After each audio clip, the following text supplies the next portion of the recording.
இது வந்து y tan x என்ற கிராஃப். tan x வந்து tan உற்பத்தி கூடாகத்தான் போகும். ஆனால் இது 90 வாகையை வெட்டாது 90 வாகையோட அண்டித்தான் போகும். அதால் இது அன்டிஃபைன்ட். ஆனால் நாங்கள் tan 90 கேட்டால் சில இடங்களில் இன்ஃபினிட்டி என்று யூஸ் பண்ணுவோம். அதே மாதிரி தான் tan வந்து முதலாங்கால் வட்டத்திலையும் மூன்றாங்கால் வட்டத்திலையும் மட்டும்தான் tan ப்ளஸ் பெருமானத்தை எடுக்க போகுது. அது வந்து 0 to 90 பாகையும் 180 to 270 பாகைக்குள்ளே வர டேன் பெருமானங்கள் மட்டும்தான் ப்ளஸ் எடுக்க போகுது. இதில் வந்து நாங்கள் ஞாபகம் வச்சுருக்கிறது ஈஸி. டேன் பெருமானம் டேன் 0 நேர்கோடு, அதாவது 0 பை 2π அப்படி வந்தால் 0 என்ற பெருமானத்தையும், செங்கோண வடிவில் வர கோணங்கள் வந்து முடிவிலி இன்ஃபினிட்டி, அது அன்டிஃபைன் தான்.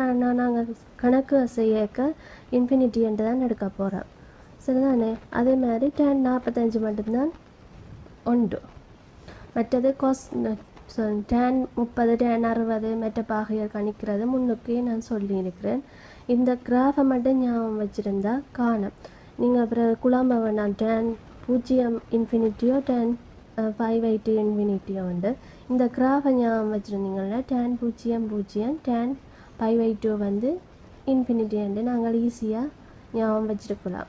அதேமாதிரி சைன் கொஸ் 3 கிராஃபும் தந்திருக்கிறேன். இந்த tan 0 கொஸ் 0 சைன் 0 அப்படி ஞாபகம் வச்சுக்கோ. அதேமாதிரி 5/2 அப்படி ஞாபகம் வச்சுருக்கிறது.